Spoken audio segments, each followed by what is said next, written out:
ప్రార్థన చేసుకుందాం. పరలోకమందున్న మా కన్న తండ్రి, మమ్మలను మిక్కిలిగా ప్రేమించిన మా గొప్ప దేవ, మీకు వందనములు తండ్రి. మీరిచ్చిన చక్కనైన సమయమును బట్టి వందనములు తెలియజేయచ్చు. ఈ యొక్క సమయంలో మా కోసం మీరు వ్రాయించిన లేఖనాలలో నుండి కొన్ని సంగతులను గూర్చి ఆలోచన చేయవలసి ఉంటుండగా, మీ యొక్క సహాయంను మాకు అనుగ్రహించి, ఈ యొక్క ప్రారంభ ప్రార్థన మొదలుకొని వాక్య సందేశము అనంతరం వరకు కూడా మీ యొక్క సహాయాన్నిచ్చి నడిపించండి. చెప్పుచున్న నాకు మీ యొక్క ఆలోచనను దయచేసి వింటున్న ప్రతి ఒక్కరికి వినగలిగే చెవులను, గ్రహించగలిగే మంచి హృదయమును దయచేసి మీరే తోడుగా ఉండి నడిపించమని కోరుకుంటూ, క్రీస్తు నామమున ఈ చిన్ని ప్రార్థన మనవులు సమర్పించి వేడుకుంటున్నాము తండ్రి. ఆమేన్.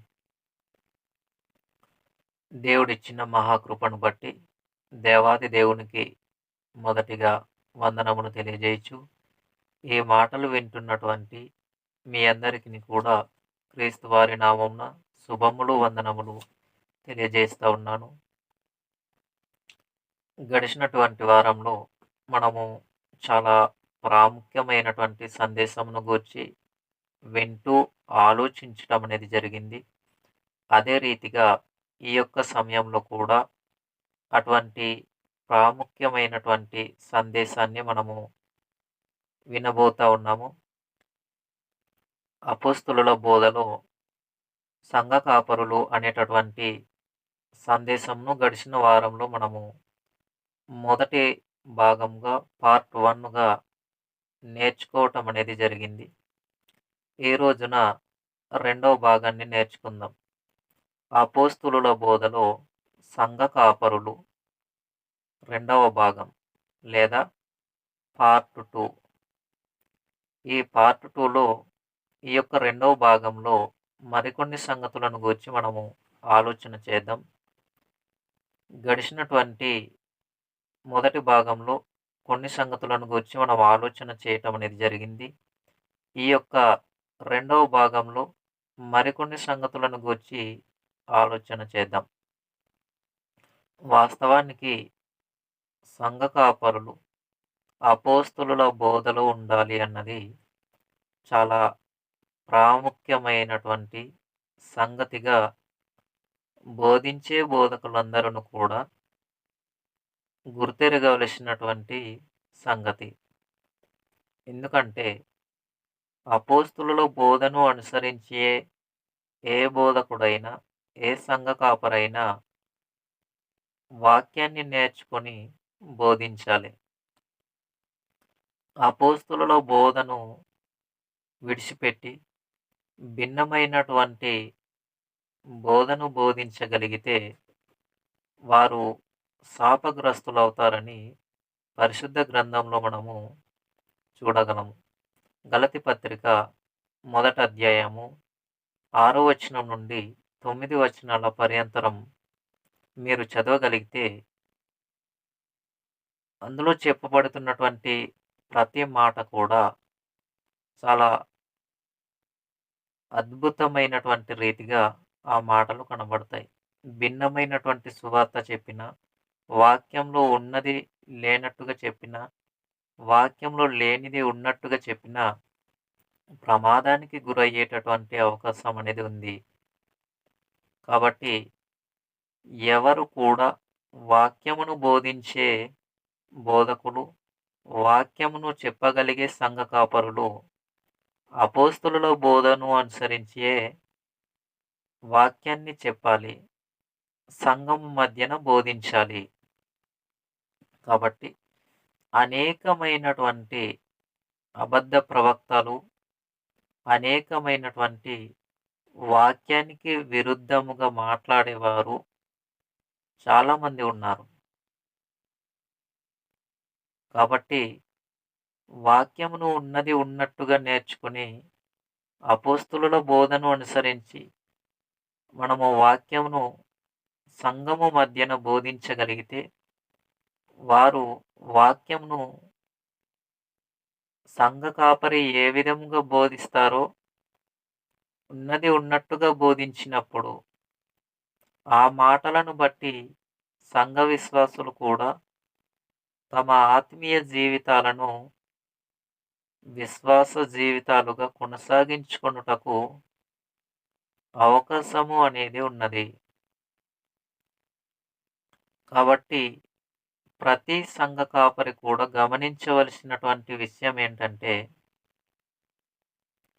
అపోస్తలుల బోధను అనుసరించియే సంఘ కాపరులైనటువంటి వారు కొనసాగుతూ, సంఘమును కూడా అపోస్తలుల బోధలు నడిపించుటకు ప్రతి సంఘ కాపరి కూడా సిద్ధపడవలసినదిగా ప్రేమపూర్వకంగా మీకు తెలియజేయటము అనేది జరుగుతూ ఉంది. కాబట్టి మనము నేరుగా వాక్యంలోనికి వెళదాం. కొన్ని సంగతులు మాత్రమే మనం ఆలోచిస్తాము గనుక వాక్యంలోనికి వెళ్ళగలిగితే నేరుగా తిమోతి గారికి వ్రాసినటువంటి మొదటి పత్రిక 4వ అధ్యాయము మొదటి వచనము నుండి 3 వచనముల వరకు మనం చూడగలిగితే, తిమోతి గారికి వ్రాసినటువంటి మొదటి పత్రిక అపోస్తలుడైన పౌలు గారు తిమోతికి వ్రాసినటువంటి మొదటి పత్రిక 4వ అధ్యాయము మొదటి వచనం నుండి 3 వచనముల వరకు మనం చూద్దాం. తిమోతి గారికి వ్రాసిన మొదటి పత్రిక 4వ అధ్యాయము మొదటి వచనం నుండి 3 వచనం. అయితే మోసపరచు ఆత్మలయందును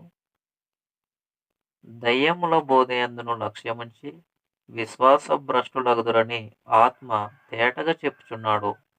ఆ అబద్ధికులు వాత వేయబడిన మనసాక్షి గల వారై వివాహము నిషేధించుచు ఆత్మవిషమై అనుభవ జ్ఞానము గల విశ్వాసులు కృతజ్ఞత స్థుతులు చెల్లించి పుచ్చుకొను నిమిత్తము దేవుడు సృజించిన ఆహార వస్తువులను కొన్నిటిని తినుట మానవలెనని చెప్పుచుందురు. అబద్ధ బోధకులు, అబద్ధమును బోధించేవారు, అసత్యమును బోధించేవారు, లేనిది ఉన్నట్టుగా చెప్పేవారు, ఉన్నదానిని లేనట్టుగా చెప్పేవారు, దయ్యముల బోధను అనుసరించి మాట్లాడేవారు అని చెప్పేశాడు. అంటే ఇక్కడ మనకు ఏం కనబడుతుంది అని అంటే, దయ్యముల బోధ కూడా కనబడుతుంది. దేవుని బోధ కాకుండా దయ్యముల బోధ కూడా ఉంది. ఇక్కడ అదే చెప్పేశాడు. మొదటి వచనం నుండి చూడగలిగితే, అయితే కడవరి దినములలో కొందరు అబద్ధకుల వేషధారణ వలన మోసపరచు ఆత్మలయందును దయ్యముల బోధయందును దయ్యముల బోధయందును అంటే దయ్యాల బోధ కూడా ఉన్నది. దయ్యముల బోధ ఎలా ఉంటుంది అని అంటే, వాక్యానికి భిన్నముగా ఉంటుంది. వాక్యంలో ఉన్నది ఉన్నట్టుగా చెప్పే విధానము అందులో కనబడదు. వాక్యంలో లేని దానిని మాట్లాడటం లేదా వాక్యంలో ఉన్నదాన్ని తీసివేయటం, కల్పన కథలు, కల్పింపబడిన రీతిగా లేదా ఉన్నటువంటి సంగతులను విడిచిపెట్టేయటం, వాక్యం ఒకటి తీసి చదివి వివరణ వేరే విధముగా వాక్యాన్ని పక్కన పెట్టి వివరించటం, బోధించటం లేదా అనుసరించటం, వెంబడించటం, పాటించటం, ఇలాంటివన్నీ కూడా ఎక్కడ జరుగుతాయి అనంటే, అబద్ధము జరిగించేటటువంటి వారి మధ్యలోనే జరుగుతాయి. దయ్యముల బోధయందును అని చెప్పేశాడు. అందుకే కడవరి కాలముల యందు దయ్యాల బోధ కూడా ఉంది అనంటే ప్రమాదం ఉంది అని అర్థం. కాబట్టి బోధించే బోధకులు సంఘ కాపరులైనటువంటి ప్రతి ఒక్కరూ గమనించవలసిన సంగతి ఏమిటంటే, సత్యమును బోధించే వారిగానే వాక్యమును నేర్చుకోవాలి. గడిచిన వారంలో మనము మొదటి భాగంలో నేర్చుకుంటూ సంఘ కాపరులు లేదా సంఘ సేవకులు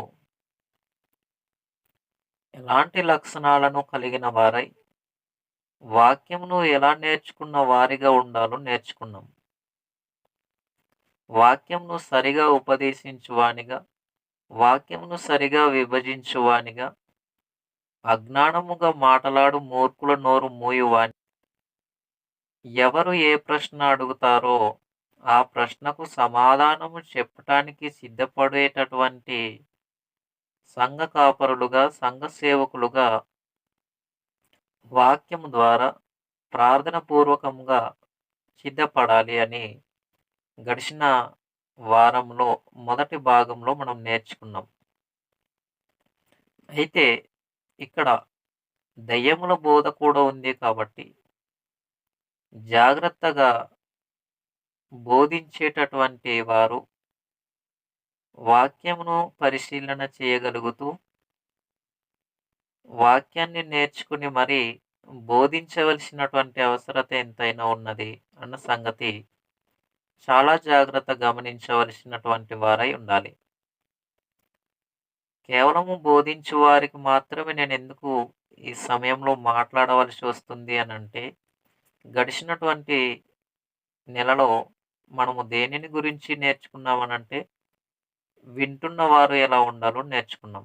అనంటే సంఘ విశ్వాసులైనటువంటి వారు, సంఘ విశ్వాసులైన వారు అపోస్తులుల బోధలో ఉండాలి అనే సందేశములను గూర్చి గడిచినటువంటి నెలను నేర్చుకున్నాం గనుక, ఈ నెలలో ఈ సమయమందు రెండవ భాగంగా మనం ఏం నేర్చుకుంటున్నామంటే, అపోస్తులుల బోధలు సంఘ కాపరులు. వింటున్నవారు ఎలా ఉండాలో నేర్చుకున్నాం. ఇప్పుడు చెప్పేవారు, వాక్యాన్ని బోధించేవారు, వాక్యంను సంఘం మధ్యన బోధించేటటువంటి సంఘ కాపరుడైనటువంటి వారు ఏ విధంగా వాక్యాన్ని నేర్చుకొని బోధించాలో అనేటటువంటి సంగతులను మనం నేర్చుకుంటున్నాం. కాబట్టి జాగ్రత్తగా గమనించగలుగుతూ వాక్యమును చాలా జాగ్రత్తగా అర్థం చేసుకుంటూ ప్రతి సంగతిని, ప్రతి సందర్భాన్ని కూడా వాక్యాన్ని చాలా జాగ్రత్తగా చదివి అర్థం చేసుకొని లేఖనాలను అపార్థం చేసుకోకుండగా జాగ్రత్తగా వాక్యాన్ని నేర్చుకుని సంఘము మధ్యన బోధించేవారిగా సంఘ కాపరులు సిద్ధపడవలసినదిగా మరొకసారి ప్రేమతో మీకు తెలియజేయటం అనేది జరుగుతుంది. కాబట్టి మనం ఆలోచన చేయగలిగితే, ఇక్కడ మనం ఆలోచన చేస్తున్న ప్రతి సంగతిని గూర్చి ఆలోచన చేద్దాం. తీతు పత్రిక 2వ అధ్యాయం. తీతు పత్రిక 2వ అధ్యాయము మనం చూద్దాం ఒకసారి. తీతు పత్రిక 2వ అధ్యాయము మొదటి వచనం. అపోస్తులుడైన పౌలు గారు తీతు గారికి వ్రాసినటువంటి పత్రిక 2వ అధ్యాయము మొదటి వచనమును మనం ఒకసారి చూడగలిగితే, ఇక్కడ నీవు హితబోధకు అనుకూలమైన సంగతులను బోధించుము అని చెప్పేశాడు. అంటే హితబోధకు అనుకూలమైనటువంటి సంగతులను బోధించుము. పౌలు గారు తీతు గారికి వ్రాస్తున్నటువంటి పత్రికలో 2వ అధ్యాయము మొదటి వచనంలో పౌలు గారు ఏం రాశారంటే, తీతు గారికి నీవు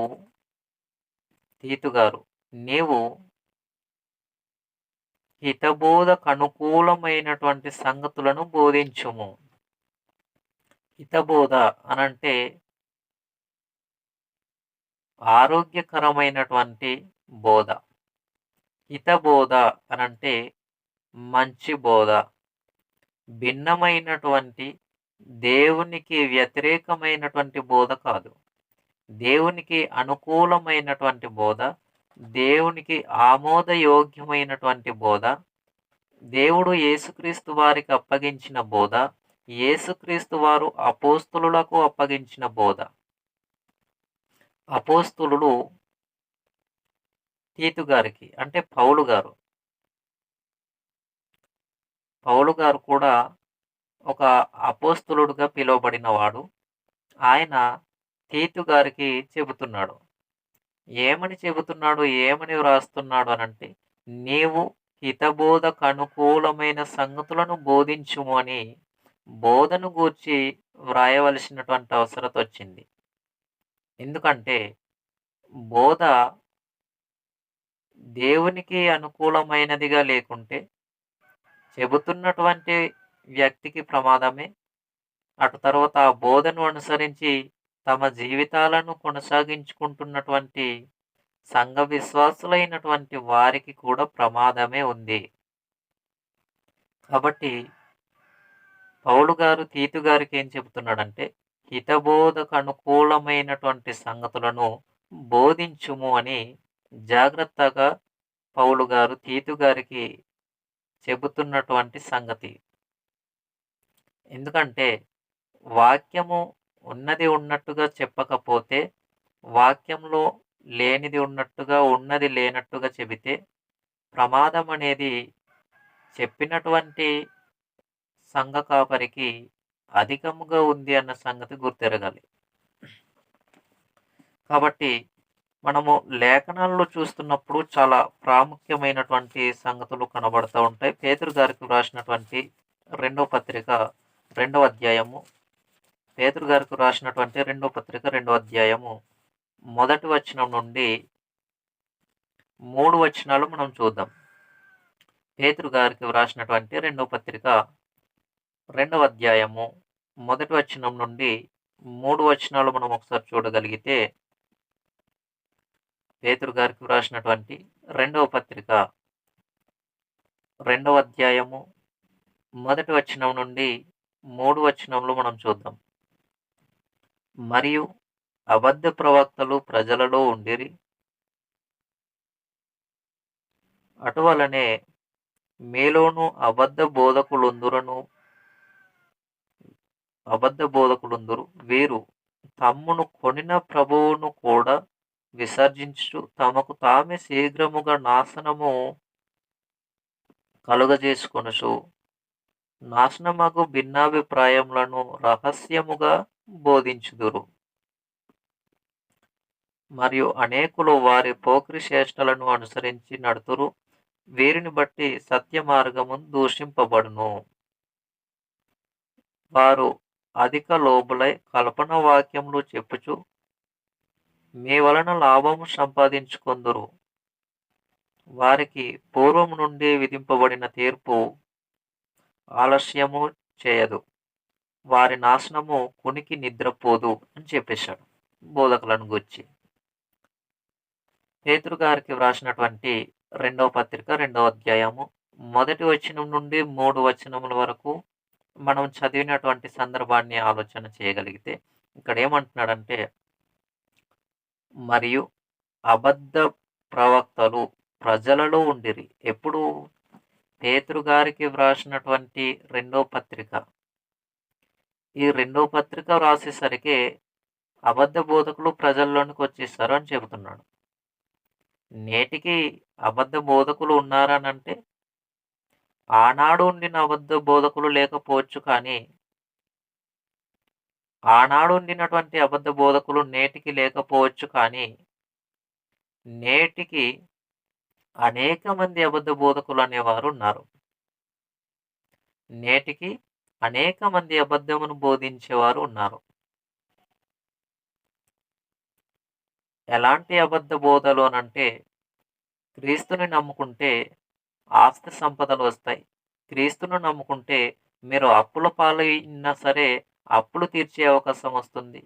క్రీస్తుని నమ్ముకుంటే మీరు గొప్ప ఇల్లులు కట్టుకోవచ్చు, మీరు మేడలు కట్టుకోవచ్చు. వివాహాలు చేసుకొని వారికి వివాహాలు జరుగుతాయి. సంతానం లేని వారికి సంతానం కలుగుతుంది.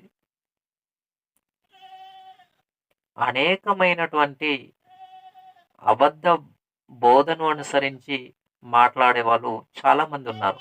దానిని ఏం చెప్పేశాడంటే, దయ్యముల బోధ అని చెప్పేశాడు. మరి ఇవన్నీ బోధించకూడదా అనంటే, వాక్యానికి అనుకూలము కాని వాటిని బోధించటానికి దేవుడు ఆజ్ఞ ఇవ్వలేదు. దేవునికి అనుకూలమైనటువంటి వాటిని బోధించాలి.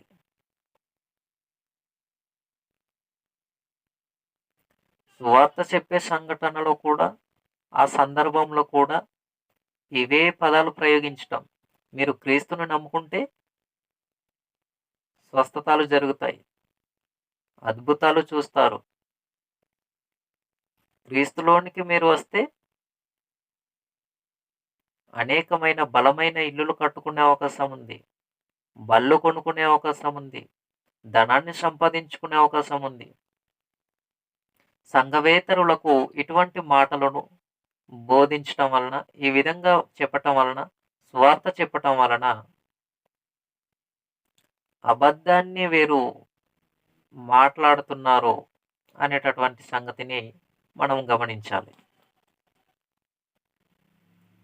కాబట్టి ఇదంతా కూడా వాక్యానికి వ్యతిరేకమైనటువంటి ఆలోచన విధానం. దేవునికి అనుకూలమైనటువంటి ఆలోచన విధానం కాదు. కాబట్టి ఈ విధంగా బోధించేవారు అబద్ధమును బోధించేవారు, కల్పనా కథలను బోధించేవారు. ఇక్కడ మనం ఏం చూస్తున్నామంటే, మరియు అబద్ధ ప్రవక్తలు ప్రజలలో ఉండిరి. అటువలనే మీలోను అబద్ధ బోధకులుందురు. వీరు తమ్మును కొనిన ప్రభువును కూడా విసర్జించుచు తమకు తామే శీఘ్రముగా నాశనము కలుగజేసుకొనుచు. తమకు తామే నాశనాన్ని కలుగజేసుకుంటున్నారు. తమకు తామే నాశనానికి వెళ్ళిపోయేటటువంటి ఆలోచన విధమైన బోధలను బోధిస్తా ఉన్నారు. కాబట్టి చాలా జాగ్రత్తగా మనము గమనించవలసినటువంటి అవసరత ఎంతైనా ఉంది అన్న సంగతిని మనము గమనించాలి. నాశనమునగు భిన్నాభిప్రాయములను రహస్యముగా బోధించుదురు. నాశనానికి తీసుకువెళ్ళేటటువంటి భిన్నాభిప్రాయమైన బోధలు వీరు సత్యము నేర్చుకున్నటువంటి వారికి రహస్యంగా బోధిస్తారు. పూర్తిగా వాక్యాన్ని ఎరుగనటువంటి వారి దగ్గరకు వెళ్ళి, వాక్యపు అవగాహన లేని సంఘ విశ్వాసుల దగ్గరకు వెళ్ళి, ఈ విధమైనటువంటి మాటలు చెప్పటం వలన వారు తమ యొక్క విశ్వాసం నుండి కోల్పోయి, లేదా విశ్వాస బలహీనులుగా ఉండి, క్రీస్తుని అనుసరించగలుగుతున్న మనకు దేవుడు అనేకమైనటువంటి ఆస్తి సంపదలు ఇస్తాడంట. అప్పుల్లో ఉన్నాం కాబట్టి అప్పులు తీర్చిస్తాడంట అని చెప్పి, వారి దృష్టి, వారి ఆలోచన విధానాలను మార్చి, కేవలం వీటిపై దృష్టి నిలిపే వారిగా అబద్ధమును పరిచయం చేస్తారు సంఘ విశ్వాసులకు, సంఘ కాపరులు. ఏ విధంగా బోధించేవారు ఉండబట్టే ఆ విధముగా అనుసరించే సంఘ విశ్వాసులు స్థిరమైనటువంటి విశ్వాస జీవితాలను కలిగి ఎదిగే వారిగా ఉండలేకపోతున్నారు. కాబట్టి మనం ఆలోచన చేయగలిగితే, వాక్యము ఉన్నది ఉన్నట్టుగానే బోధించాలి అనేటటువంటి సంగతి మనకు బాగా అర్థమవుతుంది. కాబట్టి ఇక్కడ మనం ఏం చూస్తున్నామంటే, రెండవ వచనంలో మరియు మరియు అనేకులు వారి పోకిరి చేష్టలను అనుసరించి నడుతురు. వీరిని బట్టి సత్య మార్గము దూషింపబడును. అనేకులు వీరిని బట్టి అంటే ఎవరిని బట్టి?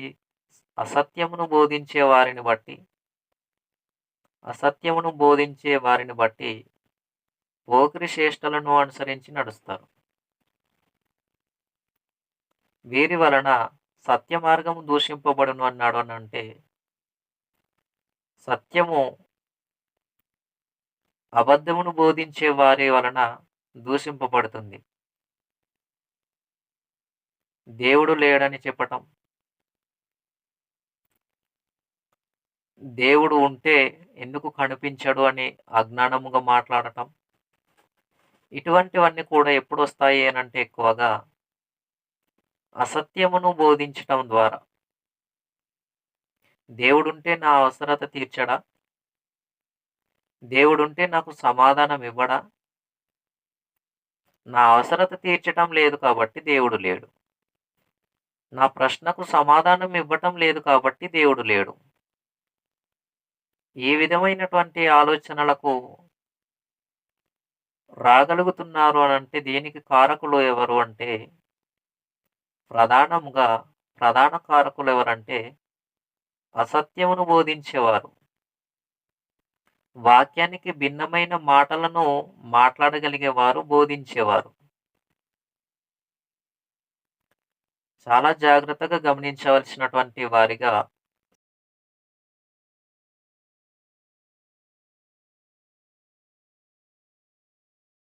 చాలా జాగ్రత్తగా గమనించేవారిగా సంఘ విశ్వాసులైనటువంటి వారుండాలి. అలా ఉండగలిగితేనే సంఘ కాపురులైనటువంటి వారు ఏ విధంగా బోధించగలుగుతున్నారో అర్థమయ్యేటటువంటి అవకాశం అనేది ఉంది.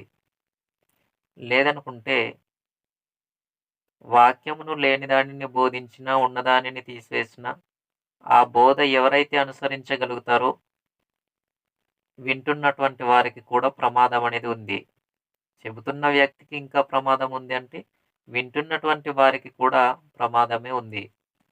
కాబట్టి చాలా జాగ్రత్తగా సంఘ కాపురులైనటువంటి వారు సత్యమును సత్యముగానే బోధించవలసినదిగా, సత్యాన్ని సత్యముగానే పరిశోధిస్తూ నేర్చుకునవలసినదిగా ప్రతి ఒక్కరం కూడా బోధించే మనమందరం కూడా సిద్ధపడదాం. మనము ఇంకా ఆలోచన చేయగలిగితే యోహాను గారు వ్రాసినటువంటి మొదటి పత్రికలో ఒక మాట చూద్దాం. 4వ అధ్యాయము యోహాను గారు వ్రాసినటువంటి మొదటి పత్రిక 4వ అధ్యాయము మొదటి వచనాన్ని మనం ఒకసారి చూడగలిగితే గనుక యోహాను గారు వ్రాసినటువంటి మొదటి పత్రిక 4వ అధ్యాయము మొదటి వచనం. ప్రియులారా, అనేకులైన అబద్ధ ప్రవక్తలు లోకములోనికి బయలువెళ్ళి ఉన్నారు గనుక ప్రతి ఆత్మను నమ్మక ఆయా ఆత్మలు దేవుని సంబంధమైనవో కావో పరీక్షించుడి అన్నాడు. చాలా ప్రాముఖ్యమైనటువంటి సందర్భ వాక్యమును మనం చూస్తూ ఉన్నాం, చదువుతున్నాం. యోహాను గారు రాసినటువంటి మొదటి పత్రిక 4వ అధ్యాయము మొదటి వచనం. ఇక్కడ మనం ఏం చూస్తున్నాం? ప్రియులారా, అనేకులైన అబద్ధ ప్రవక్తలు లోకములోనికి బయలువెళ్ళి ఉన్నారు గనుక ప్రతి ఆత్మను నమ్మక ఆయా ఆత్మలు దేవుని సంబంధమైనవో కావో పరీక్షించుడి అని చెప్పేశాడు. అంటే ప్రియులారా, అనేకులైన అబద్ధ ప్రవక్తలు లోకంలోనికి బయలువెళ్ళి ఉన్నారు. ఈ పత్రిక రాసేసరికి అనేకులైనటువంటి అబద్ధ ప్రవక్తలు లోకంలోనికి వచ్చేస్తారు అని చెబుతున్నాడు. అంటే నేటికి అనేకులైనటువంటి ప్రవక్తలు ఉన్నారు. నేను ప్రవచనిస్తాను అని చెప్పేవాళ్ళు ఉన్నారు. జరగబోయే భవిష్యత్ కాలాన్ని నేను చెబుతాను అని చెప్పేవాళ్ళు ఉన్నారు. వాస్తవానికి మనం ఆలోచన చేయగలిగితే భవిష్యత్తు చెప్పేవాళ్ళు ప్రపంచంలో ఎవరు లేరు. ప్రపంచంలో ఎవరు చెప్పలేరు. ఎందుకంటే వాక్యమే చెప్పింది, రేపేమి సంభవించునో నీకు తెలీదు. రేపేమి జరుగుతుందో నీకు తెలీదని వాక్యంలో చెప్పబడింది. వాక్యంలో చెప్పబడింది, వాక్యంలో దేవుడు రాయించారు అని అంటే అది 100% మనం నమ్మవలసిన అవసరం ఉంది. రేపేమి సంభవిస్తుందో తెలియని మనకు భవిష్యత్తు చెప్పగలిగే సామర్థ్యం ఉందా? లేదు. కాబట్టి నేను జరగబోయేది చెబుతానని ఎవరు చెప్పినా నమ్మటానికి లేదు. నీ జీవితంలో జరగవలసిన జీవిత చరిత్రను నేను పూర్తిగా చెప్పగలను అని ఎవరు అన్నా కూడా దానిని నమ్మటానికి లేదు. భవిష్యత్ కాలాన్ని ఎరిగిన వారు దేవుడు మాత్రమే. బాగా గమనించాలి. భవిష్యత్తును ఎరిగిన వాడు దేవుడు మాత్రమే. భవిష్యత్ కాలాలలో ఉండేవాడు దేవుడు మాత్రమే. ఎందుకంటే అపోస్తల కార్యములు మొదటి అధ్యాయము 7వ వచనంలో మనం ఏం చూస్తామంటే, కాలములను సమయములను తండ్రి తన స్వాధీనమందుంచుకొని ఉన్నాడు అని చెప్పేశాడు. కాలాలు సమయములు దేవునికి మాత్రమే తెలుసు. ఏ సమయంలో ఏమి జరుగుతుందో, ఏ కాలాలు ఎప్పుడు రావాలో, ఏ కాలంలో ఎటువంటి వాతావరణం ఉండాలో అది దేవునికే తెలుసు. కానీ ఎండాకాలంలో కూడా ఆ ఎండాకాల దినాలన్నీ కూడా వర్షం పడుతుంది అని ఎవరు చెప్పినా కూడా అది జరుగుతుంది అనటానికి లేదు. అది తప్పకుండా జరుగుతుంది అనటానికి ఆధారాలు లేవు. ఎందుకంటే ఈయన ఒక మనిషి, ఒక మానవుడు. కానీ దేవుడు ప్రపంచాన్ని నిర్మించినవాడు. దేవుడు అనంత జ్ఞానము కలిగినవాడు. దేవుడు అనంత జ్ఞాని. దేవునికి అసాధ్యమైనదంటూ తన సామర్థ్యానికి సంబంధించి ఏదీ లేదు. కాబట్టి మనం ఆలోచన చేయగలిగితే ఆయన చేయగలిగేటటువంటి వాటిలో దేవునికి అసాధ్యమైనది ఏదీ లేదు. ఫర్ ఎగ్జాంపుల్, దేవుడు ప్రారంభంలో సూర్యుడు, చంద్రుడు లేకుండగా 3 దినాలు గడిసిపోయేటట్టుగా, 3 దినాలు వెళ్ళిపోయేటట్టుగా దేవుడు చేశాడు. 4వ దినంలోనే సూర్య, చంద్రుడు, నక్షత్రములనేవి వచ్చాయి. అంటే సూర్యుడు, చంద్రుడు, నక్షత్రాలు లేకుండా 3 దినాలు ఎలా గడిసిపోయాయనంటే అది దేవుడు చేయటంలో సామర్థ్యం కలిగినవాడు. దేవుడు చేసే దాంట్లో అసాధ్యం అనేది లేదు. దేవుడు ఆ సంగతిని, ఆ సందర్భాన్ని ఆ విధంగా చేయగలడు. దేవుడు చేసేదానికి అసాధ్యం అనేది అందులో లేదు. కాబట్టి ఆయన చేసే విధానంలో, ఆయన చేసే విషయంలో అసాధ్యమైనది అందులో లేదు. కాబట్టి 3 దినములు ఏ విధముగానైనా ఆయన చేయగలడు. ఇటువంటివి ఆలోచిస్తే చాలా ఉన్నాయి. మన ఊహలకే అందవు. చనిపోయిన లాజరు గారిని యేసుక్రీస్తు వారి ద్వారా లేపటం ఏంటి? యేసుక్రీస్తు వారిని కూడా సమాధి చేయబడిన తర్వాత 3వ దినమున లేపటం ఏంటి? కంటికి కనిపించని సృష్టినంతటిని మన కంటికి కనిపించే విధంగా సృష్టించటం ఏంటి?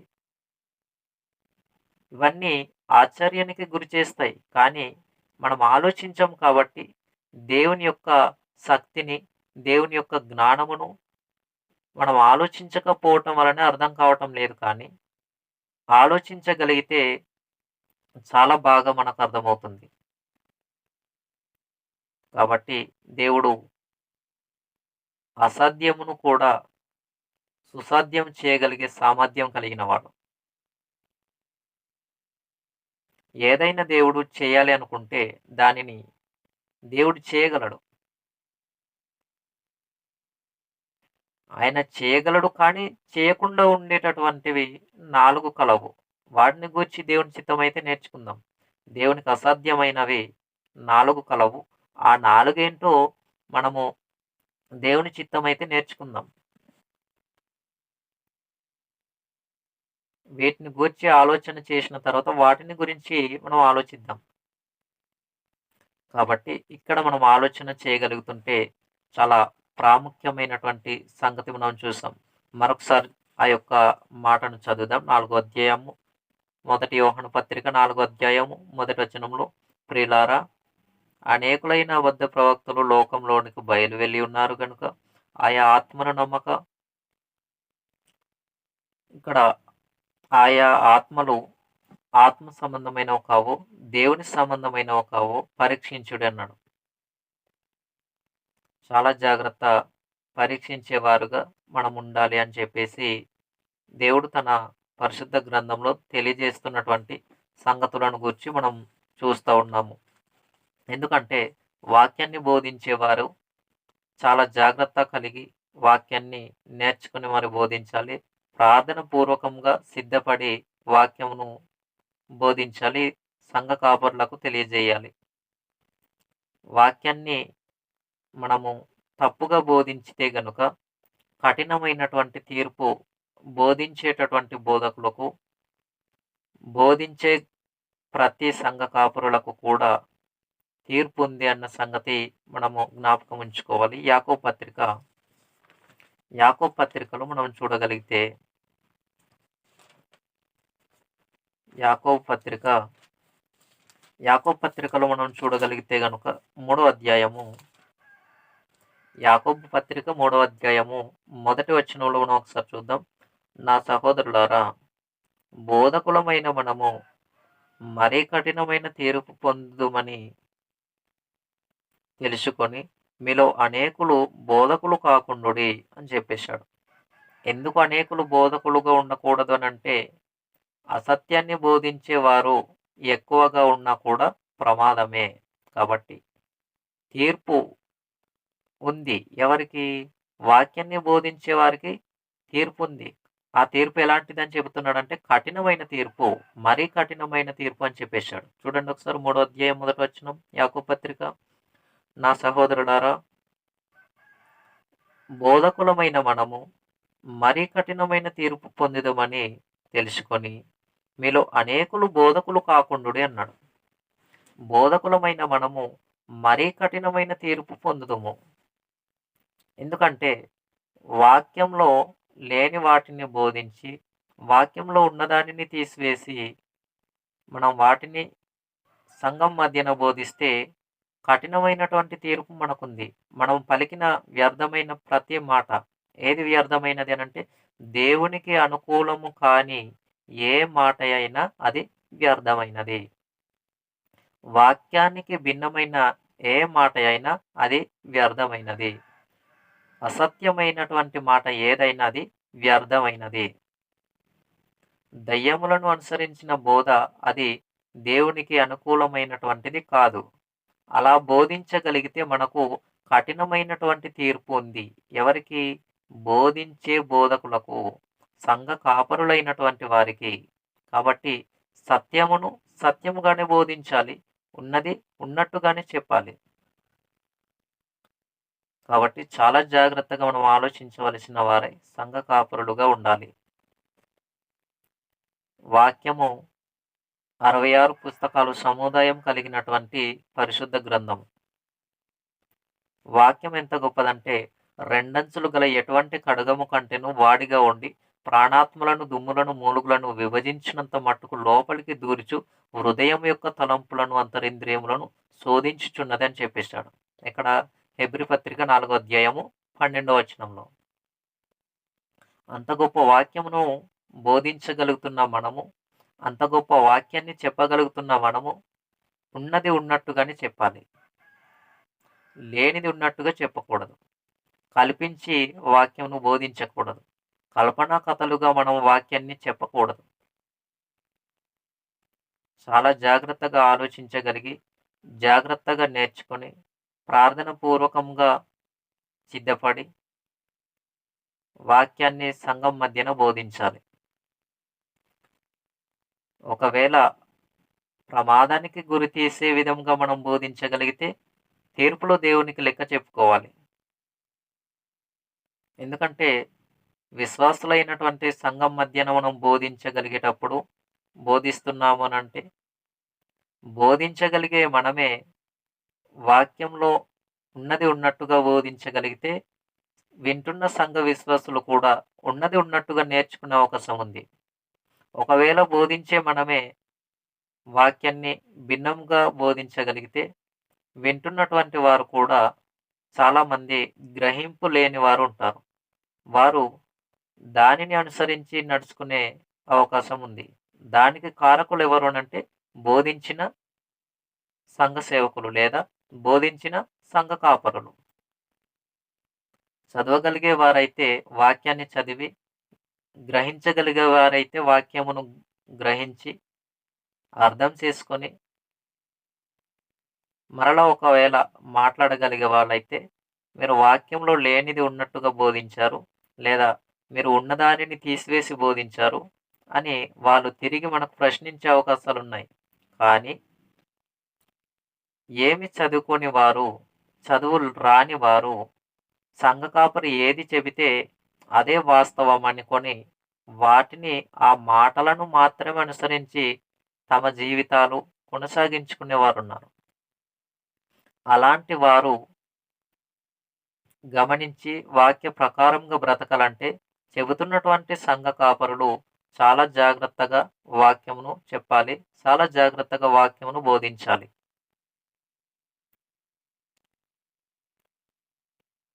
కాబట్టి ప్రతి ఒక్కరము కూడా వాక్యమును పరిశీలన చేయగలిగే వారిగా ఉండాలి. చివరిగా ఒక మాట చూసుకొని మనం ముగించుకుందాం. మత్తయి సువార్త 12వ అధ్యాయము మత్తయి సువార్త 12వ అధ్యాయము 36వ వచనంలో మనం ఒక ప్రాముఖ్యమైనటువంటి మాట చూద్దాం. మత్తయి సువార్త 12వ అధ్యాయము మత్తయి సువార్త 12వ అధ్యాయము 36వ వచనం. నేను మీతో చెప్పున్నదేమనగా, మనుషులు పలుకు వ్యర్థమైన ప్రతి మాటను గూర్చి విమర్శ దినమున దేవునికి లెక్క చెప్పవలసి ఉండును. విమర్శ దినమున లెక్క చెప్పవలసి ఉండును. నీవు పలుకు వ్యర్థమైన ప్రతి మాటను గూర్చి విమర్శ దినమున లెక్క చెప్పవలసి ఉండును అని చెప్పేశాడు. నీవు అబద్ధమును గూర్చి బోధించగలిగితే అబద్ధమును గూర్చిన లెక్క చెప్పాలి. సత్యమును గురించిన బోధను నువ్వు బోధించగలిగితే సత్యమును గురించినటువంటి లెక్క దేవునికి చెప్పాలి. వ్యర్థమైన మాటను గూర్చిన ఉచ్చారణ నీవు ఉచ్చరించగలిగితే, మాట్లాడి ఉండగలిగితే దానిని గురించినటువంటి లెక్క దేవునికి చెప్పాలి. సంఘం మధ్యన సత్యముగా నీవు మాట్లాడగలిగితే సత్యముగానే నీవు లెక్క చెప్పుకోవాల్సి ఉంటుంది. అసత్యముగా నీవు మాట్లాడగలిగితే అసత్యముగానే లెక్క చెప్పుకోవాల్సినటువంటి అవసరత సంఘ కాపరికి ఉంది. కాబట్టి చాలా జాగ్రత్తగా ఆలోచించవలసిన వారై ఉండాలి. ప్రమాదానికి సంఘమును నడిపించేవారిగా కాకుండా ప్రమాదములో నుండి తప్పించేవారిగా మనం ఉండాలి. సంఘ కాపురులైనటువంటి వారందరూ ఈ విధమైనటువంటి వాక్యాన్ని పరిశీలించే వారిగా, వాక్యాన్ని ఉన్నది ఉన్నట్టుగా నేర్చుకొని చెప్పేవారిగా, కల్పనా కథలను విడిచిపెట్టేవారిగా, ఏదో ఆనందపడుతున్నారు కదా అని వాక్యంలో లేనిది ఉన్నట్టుగా, ఉన్నది లేనట్టుగా చెప్పేవారిగా కాకుండా, వారు ఆనందపడినా లేదా వారి యొక్క ఆలోచన విధానాలు ఏ విధంగా ఉన్నా సరే, కానీ వాక్యాన్ని ఉన్నది ఉన్నట్టుగా చెప్పే బాధ్యత దేవుడు మనకిచ్చినప్పుడు ఆ బాధ్యతను మనం నిర్వర్తిస్తూ సత్యాన్ని సత్యముగానే బోధించేవారిగా మనమందరము సిద్ధపడాలి, మనమందరము ఉండాలి అని తెలియజేస్తూ, చాలా జాగ్రత్తగా ఈ మాటలను పరిశీలన చేయవలసినదిగా మీ అందరికీ నేను కోరుకుంటూ, నన్ను నేను హెచ్చరించుకుంటూ, ఈ మాటలు వింటున్న మీ అందరికీ కూడా హెచ్చరిక మాటలుగా జారీ చేస్తూ, ఈ సమయంలో ఈ యొక్క సందేశమును మనం ముగించుకుందాం. చిన్న ప్రార్థన చేసుకుని ఈ యొక్క సందేశమును ముగించుకుందాం. పరలోకమందున్న మా కన్న తండ్రి, మమ్మలను ఎంతగానో ప్రేమించిన మా గొప్ప దేవ, వందనములు తండ్రి. ఇదివరకు మీరు ఇచ్చిన మహాకృపను బట్టి, చక్కనైనటువంటి అవకాశమును బట్టి వందనములు తెలియజేస్తూ, చెప్పబడినటువంటి మీ యొక్క మాటలు వాక్యంలో చాలా ప్రాముఖ్యమైనటువంటి సంగతులుగా మేము చూసాము తండ్రి. భిన్నమైనటువంటి మాటలు, వాక్యంలో లేని మాటలు మేము చెప్పుకుంటే, సంఘంలో బోధిస్తే తండ్రి, అది మాకు ప్రమాదానికి గురి తీస్తుంది అని మేము గుర్తించాము తండ్రి. కఠినమైన తీర్పును పొందుకోవాలని, మేము బోధించిన ప్రతి మాటను గూర్చి మీకు లెక్క చెప్పవలసి ఉంటుందని లేఖనాలలో నుండి చాలా అద్భుతమైన సంగతులను గూర్చి ఈ సమయమందు మీరు నా ద్వారా మాట్లాడిన విధానాన్ని బట్టి వందనములు. ఇదిగో తండ్రి, విని ఉన్నటువంటి ప్రతి ఒక్కరూ, వినబోచున్నటువంటి ప్రతి ఒక్కరూ, ఇదిగో తండ్రి, మీ యొక్క మాటలను అంగీకరించగలిగేటటువంటి ఆలోచనను దయచేయండి. ఎవరి హృదయ ఆలోచనలు నొప్పింపబడకుండా, ఎవరి యొక్క హృదయ ఆలోచనలు తండ్రి వేరే విధంగా ఆలోచించి ఇదిగో తండ్రి మీకు దూరం అయిపోకుండా తండ్రి, వాక్యాన్ని ఉన్నది ఉన్నట్టుగా నేర్చుకునే భాగ్యమును ప్రతి ఒక్కరికి దయచేయమని కోరుకుంటూ, క్రీస్తు నామం చిన్ని ప్రార్థన మనవలు సమర్పించి వేడుకుంటున్నాము తండ్రి. ఆమేన్.